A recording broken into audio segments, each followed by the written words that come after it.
right, so this week is story time. I thought I'd tell stories of things I could remember in middle school. I wouldn't say that middle school was horrible, but it certainly wasn't my favorite time. I grew up in a small town in Texas, but when I was in sixth grade, we moved away for a year to Minnesota.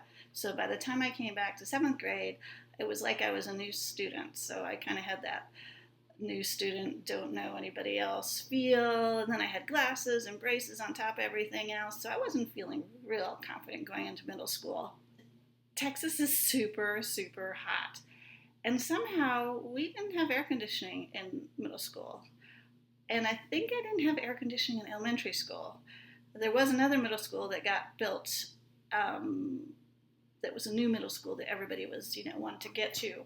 But I didn't get to go to that one. I went to the one with no air conditioning. So I remember it was super hot. Story number one. I had a history teacher who would, if somebody was misbehaving, make them stand up in the corner of the room for the rest of the class period. And it became sort of a running thing to try to get me in trouble, so I would have to stand up in the corner.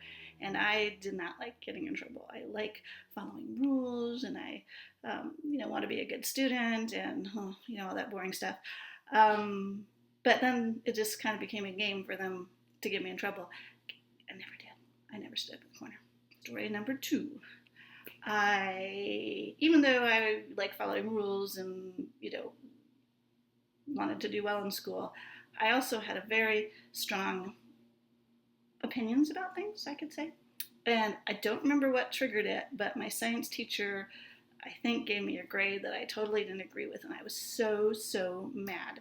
So I wrote him a note on, I remember writing it on the assignment and giving it back to him, and probably explained, why I thought he was wrong, but I cursed in it.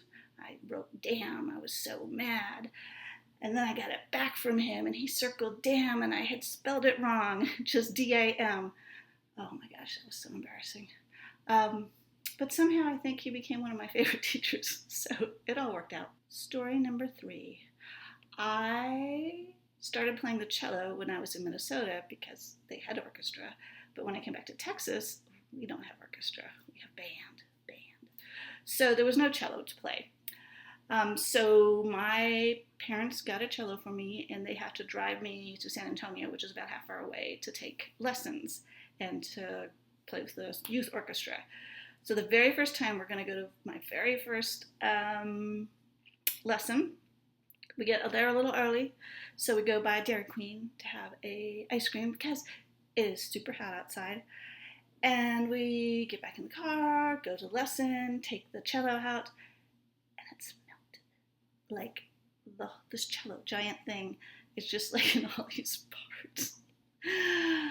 Oh my gosh, that was so stressful. Luckily, the guy I was taking cello lessons from also repaired cellos, so guess what? He had quite the thing to do there, but he fixed it, and I was able to play. Story 4. Again, I like following rules. I like doing well in school, but I didn't like failing. And when I started learning to play tennis, I was not very good at it. I didn't like that.